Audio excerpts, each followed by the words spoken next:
శరన్నవరాత్రి ఉత్సవాల్లో భాగంగా విజయవాడలోని పున్నమి ఘాట్లో డ్రోన్లతో ప్రదర్శన నిర్వహించారు. అమ్మవారి వివిధ రూపాలను డ్రోన్ల ద్వారా ప్రదర్శించారు.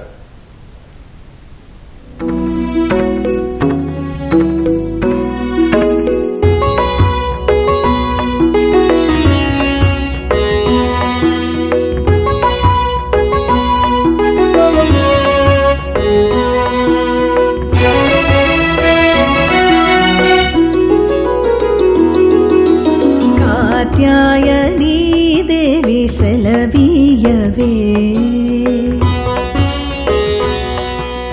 कात्यायनी देवी सेलवीयवे उदयान स्नापन अभिषेक से